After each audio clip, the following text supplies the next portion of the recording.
What's going on, everybody? It's your girl 𝙒𝙖𝙉𝙉𝙀𝘾𝙏, and today I'm bringing you my first thoughts on Vanguard after a week of playing. As soon as Vanguard was announced, I was over the top excited about it. I feel like I'm in the minority here, but I really enjoyed World War II when it came out in 2017, so I was super excited to see what Vanguard was going to bring to the table. Leading up to launch night, I was super excited. I thought about it the entire day, what I was going to dive into first, what I was going to look at first, what I was going to play first, and we hopped in, and immediately it reminded me of Modern Warfare 2019, and if you know me and watch my content, you know I absolutely adore that game, so right off the bat, I was pretty impressed. It's in my hands right now.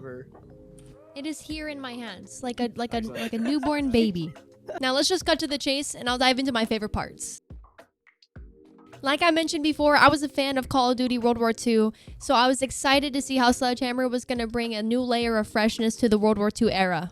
With the addition of new perspectives from the World War II era that include the operator backstories, new environments, new maps, a new variation of World War II era weapons, I think Sledgehammer did just that. Moving on to the aspect of multiplayer, I'm a huge fan of it, I love playing it, so diving in on launch night and seeing the variety of modes, 16 core maps to play on, with the option to change the pacing of the game you're playing was super dope. It might seem super overwhelming and even confusing at first, but the level of depth and customization in the gunsmith is super interesting. Having the ability to have 10 attachments to suit whatever kind of playstyle you want to take on is a very cool addition in my opinion. And I think the mastery camos on the zombies and multiplayer side are super neat looking, and they're definitely worth the grind to get. And I think that's what sets this game apart from others in the past, is that this mastery camo requires a lot of game hours, a lot of grinding, a lot of patience, and a lot of mental fortitude to get it done, and I really enjoy that. It makes the final product that much more satisfying to have. Along with multiplayer, competitive is an absolute blast to watch and play in this game as well. I'm a sucker for fast-paced competitive play, so this game is absolutely perfect for that. I'm definitely going to be grinding game battles, matches, and tournaments with my friends because it is an absolute blast learning and improving at the game at a competitive level. The Call of Duty League is also going to be insanity to watch this year. I definitely think Atlanta FaZe, the reigning world champs, are going to be dominant at this game, but I'm curious to see if any team can adapt to come out on top against them.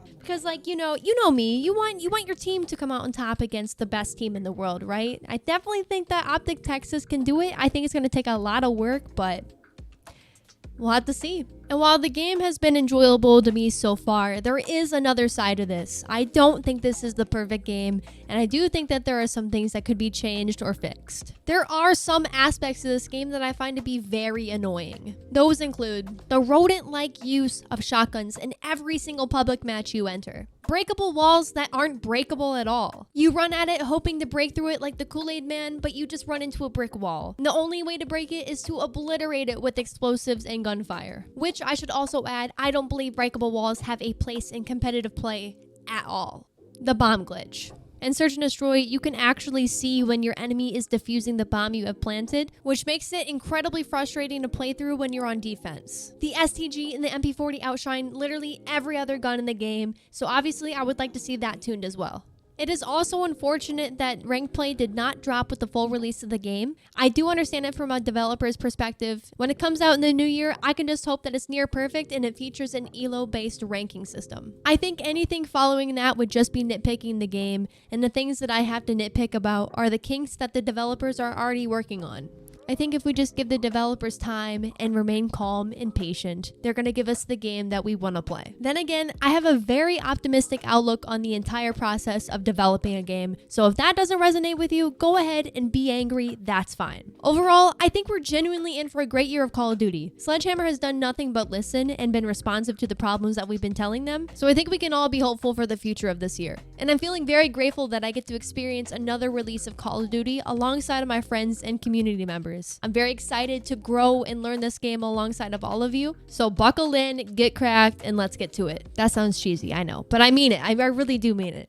And don't forget to leave a like and subscribe if you enjoyed the content. I will be posting a lot more in the following year, so stay tuned.